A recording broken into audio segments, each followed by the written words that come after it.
Good morning, SaveSAwine lovers, and welcome to our Save South Africa wine live stream.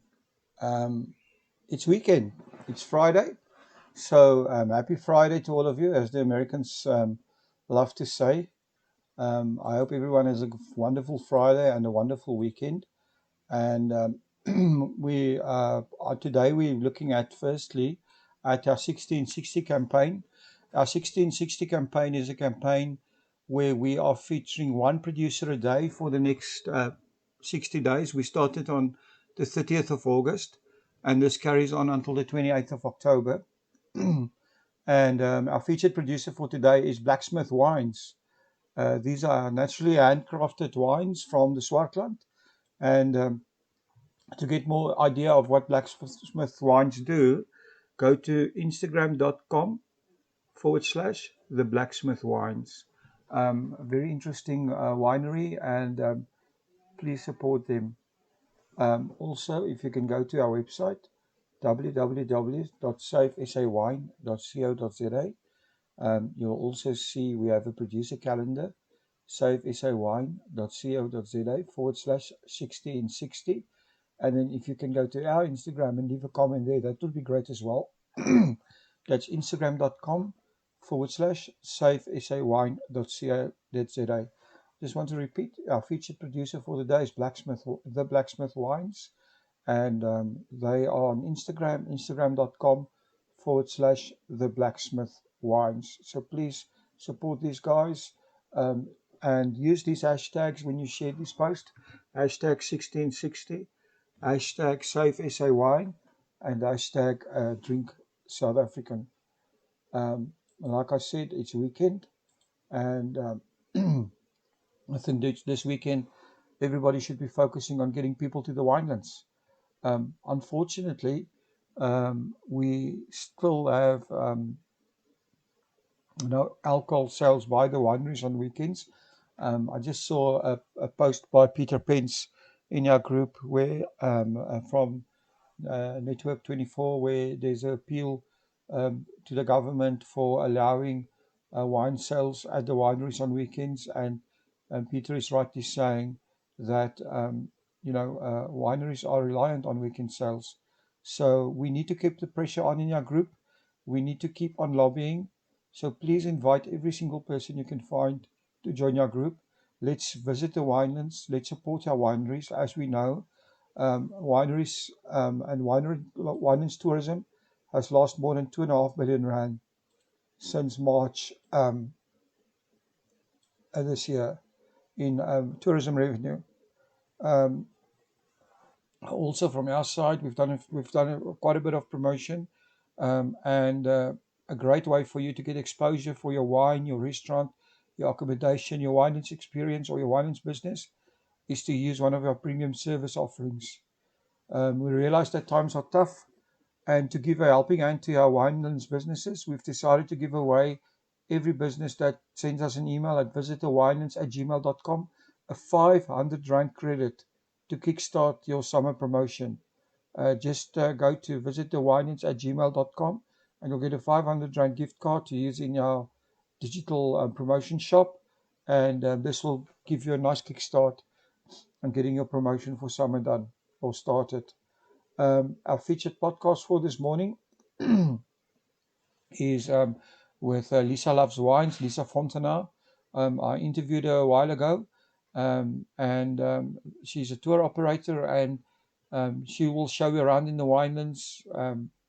Anytime you just need to book a tour with her, and in the language of your choice. Remember that we're on tonight again at 7.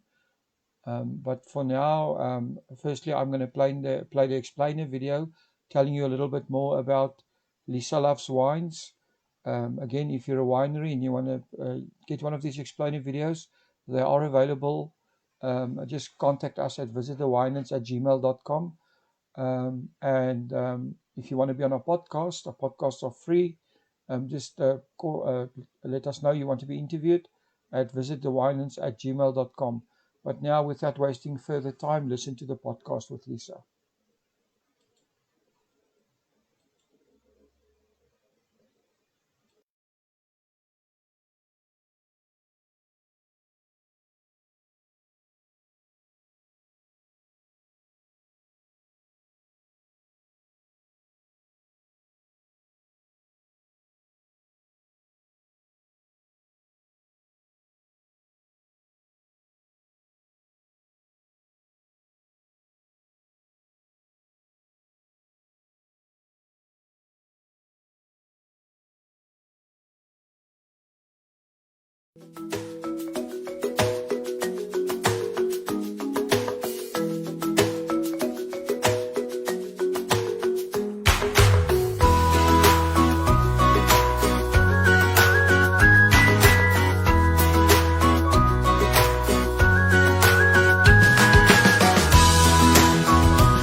Welcome to About the Winelands.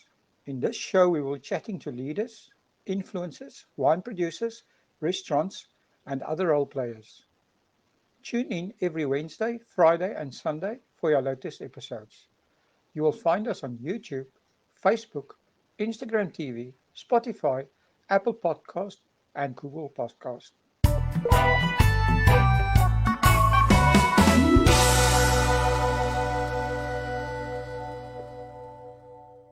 Before we start the show, I need to share something really exciting.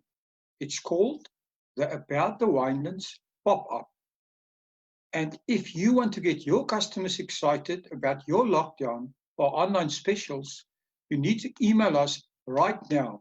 Email us at visitthewinelands@gmail.com and add Winelands pop-up to the subject line. Who knows? We might just make you an offer you cannot refuse. That is visitthewinelands@gmail.com. Now, on with the show. Good day, everyone. Today I'm speaking to Lisa from Lisa Loves Wines. Welcome, Lisa, to About the Winelands. Yes, thank you. Thank you very much for the invite. So, Lisa, tell me, how are you enjoying your lockdown period? Are you having a good time? Well, to be honest with you, I'm enjoying the 2 hours extra a day. It's quite refreshing. To wake up refreshed every morning is a nice thing. I've never been a morning person, so well, that's quite nice. And otherwise, I must be honest with you, I enjoyed the time with my kids and my family. It was all an unusual experience, something we most probably will never have again. But I think it can slowly but surely come to an end now. I'd love to go walk on the beach and go back into the winelands. I miss it terribly. So, talking about the winelands, how did you get involved in the wine industry? I went to Stellenbosch University. Oh, that's a good way to start, right? Yes, I think so too. Yes, a university in the Winelands, you know, so it's everyone was sort of involved in the wine industry. No, seriously, I at that stage I was romantically involved with which the person who's my husband now, and he was as a winemaker, and all the events we went to, everything was around wine, and it united us because it meant meeting people, eating great food, and having great moments together, and we just loved it. It was a nice industry to be in, and it involved and connected a lot of different types of people. So it was lovely. That's how it started. And he then moved to Germany as a flying winemaker. And after my studies, I also went to Germany and stayed there for over 18 years before coming back to South Africa. But because I studied politics and multicultural relations, my partner was stationed in a very small remote little town with only one employer, which was at that stage the largest wine producer in Europe. It was also the only place where I would be able to work. So that's how I got into the wine industry itself. I started to work for this wine producer. And then once I returned to South Africa, that's how I created Lisa Loves Wines. I started Lisa Loves Wines with the experience that I had in the industry in Europe. Well, that's awesome. So I mean, you've been in the wine industry for quite a while. So, and also I mean, you speak different language. Which languages do you actually speak? I speak Italian, French, German, and a bit of Spanish, as well as Afrikaans. Afrikaans is my mother language. Amazing. So, Yeah. Lisa Loves Wine started as a tour business, am I right? Yes. Well, I worked in the wine industry before. So when I came back to South Africa, I initially looked for work in the industry. But it really bothered me to think that I would be spending so much time in an office under a roof within four walls, or traveling again, which I didn't want to travel again at that stage. I wanted to stay put. So, it started by chance, really, as it so often does. And one tour guide actually in a coffee shop recommended an institute where I could get myself qualified. And that's where I started to freelance as a tour guide. And I then started Lisa Loves Wines as a company offering wine tours because that was inevitably my background. And I just enjoyed it so much to be back in South Africa and the Winelands. I wanted to share this joy, Often people who live in their own country, inhabitants or locals of such absolute beauty, are sometimes oblivious. They're oblivious to the grandiose mountain backdrops, the sea views, the landscape, the wildlife, and that you can enjoy all of this while softly sipping wine in the sun. I mean, it's like gorgeous, it's simply stunning. So I wanted to enjoy it. I wanted to experience it more. And but the wine tours, they were just the start of it all. Lisa Loves Wine's goal is to be a platform where people can connect and learn, and a platform where there is a cultural exchange, and enjoying authentic cultural experiences. So that's the beginning of Lisa Loves Wines, was actually just showing the world what the Cape is all about. But in the future, I hope to show the Cape what the world is all about in terms of wine. So that's the next challenge. You can watch the space. Well, that's interesting. So, Lisa, what makes your, I mean, why would I come on your wine tour? What makes your wine tours different to other people's wine tours? Well, they're very personal. They're authentic. They're in the tourist's home language. And Lisa Loves Wines can relate back to the tourists in the term that the tourist might understand and know, because of my experience in Europe and the mindset of the European consumer, and also the wine consumer,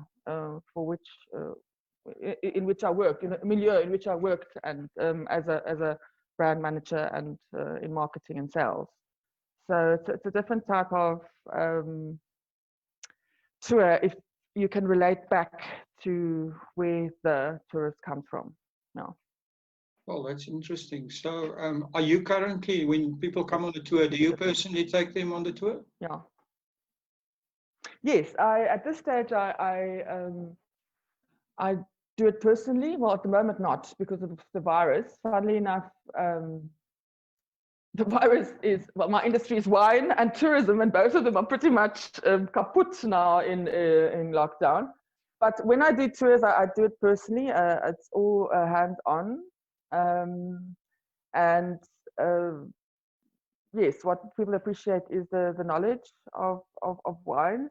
Yeah, as I said, in the language of origin and the personal nature. I think people appreciate an authentic experience.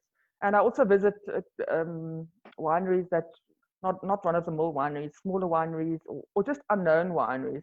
Each winery has a story to tell. So that's what makes it a bit different.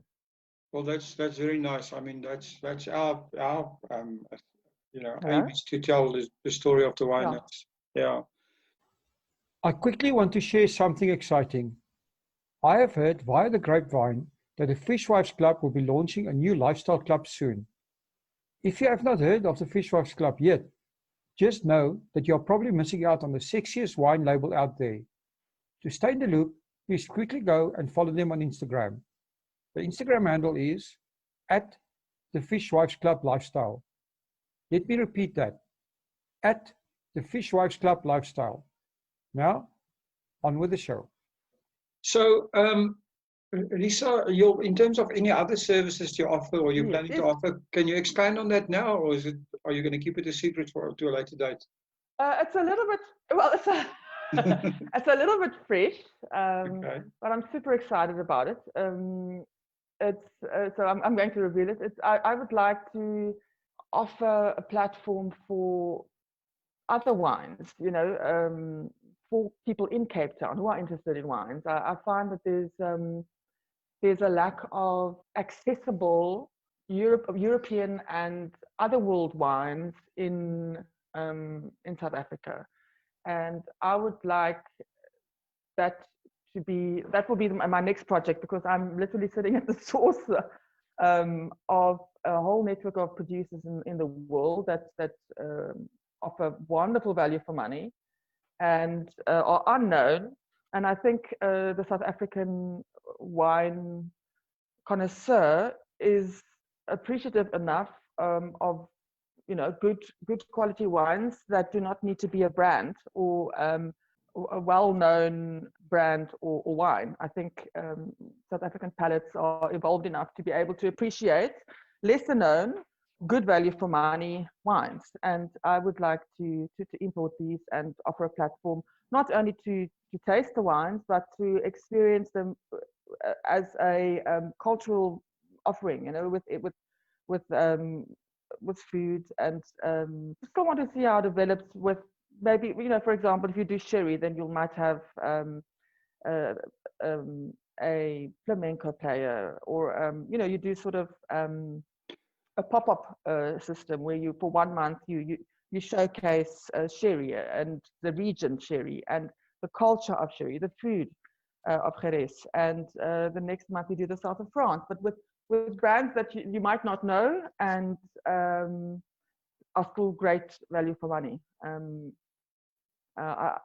I look forward to partner with someone in the future and offer this right here, and especially now after Corona, where people might not be able to or do not want to travel to these countries, offering them right here, these experiences right here might be very interesting.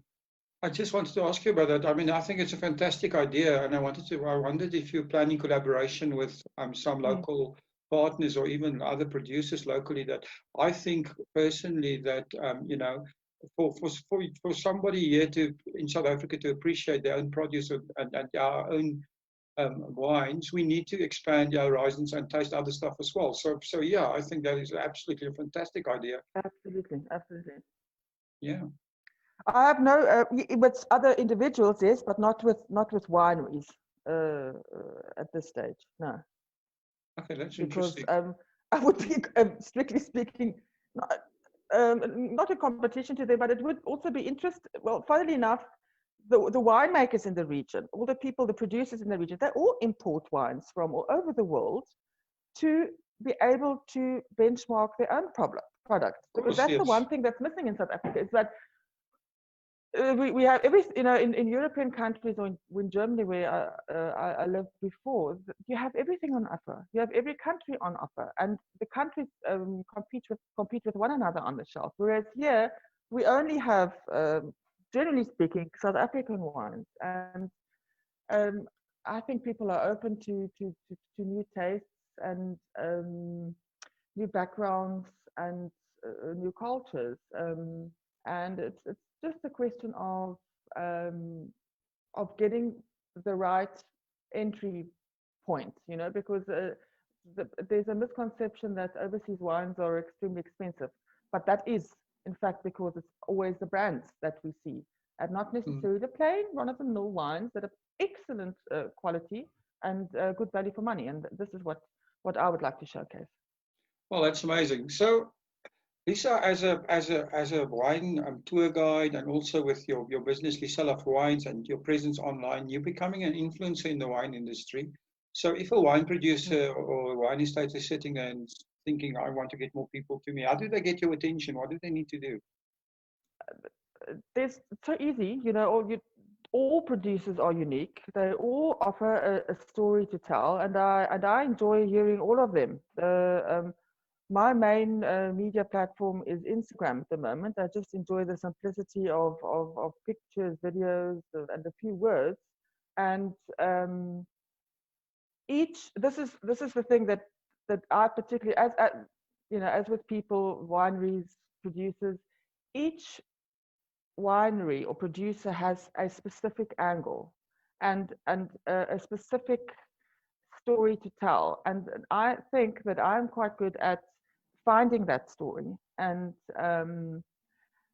portraying it, an authentic story, not necessarily that which most marketers tap into, where you need a lot of money. I don't believe in that. I believe in finding that story or that angle which everyone has, because all wineries are unique, all producers are unique. Finding that story, and it's not an expensive thing, and then to speak of that and reveal that to the world. And I think that's what makes Lisa Loves Wines unique, is the capacity to see that in a producer or in a winery. That sounds awesome. So you've mentioned the coronavirus, and like you said, it forces everyone to rethink their business models. I like your idea of bringing the world to South Africa. Yeah. Do you have any other changes or ideas for your business in mind? And do you have any ideas for your producers as well, on what they can do while they're stuck in a system where they can't really accept visitors to their place? I think this is a wonderful opportunity to engage with your customers, with your public, in an interesting, well, as I always say it again, but in an authentic manner, to find what is your unique offering. And that I find very important for all producers, is to find that and to showcase it. But the way that the world of tourism will change, at least, is that I think we're going to have to focus a lot on local tourism and engage our own people, and that's going to be important for wineries and producers to find a way how to attract them. I envisage like family reunion packages, where people can come out to the winelands, to a place that they maybe don't know, and sit around a fire and drink wine and enjoy each other's company as a family, where they feel safe and secure. And that's going to be very important after the corona, that people feel safe, and feel that things are clean, and that it's, they can be sure that the chances are very small that they will contract the virus, because that's something that's on everyone's mind. Awesome. That sounds like a very good idea. So, Lisa, your wine journey has been interesting. So, what is the most important thing that you've learned from your wine journey? That most people in the world have the same idea about life, love, and laughter. We can all sit around a table, enjoy each other's company, all of us, mostly. It's rare that people are utterly unenjoyable. All we need is a table and a glass of wine and a platform to connect. That's interesting. So on that note, can you give us your very own wine quote? Yes. Wine and vines are very much like people. Those that struggle or make an effort in life are far more interesting and have more character than those who do not. Awesome. That's my finding. Yes. That's very good. Lisa, if people want to get hold of you, how did they find Lisa Loves Wines? How did they find you? On Instagram, on Facebook, those are the platforms that I am keeping up to date. I'm restructuring my website as everyone else is doing in the Corona time. And my website will be live within the next month. I'll have my new website out. Awesome. We'll put all the links down in the description. Lisa, it's been a pleasure. Thank you for taking the time speaking to us. And I'm sure our listeners will find this interesting. Yes, thank you. And thank you. Yeah, I know you're busy, so thank you for the time. I appreciate it. Thank you for supporting our show. If you would like to get more exposure for your business, please have a look at our sponsorship options. Thanks again for supporting About the Winelands. Please follow us on YouTube and on our social media channels. All details and links are in the description.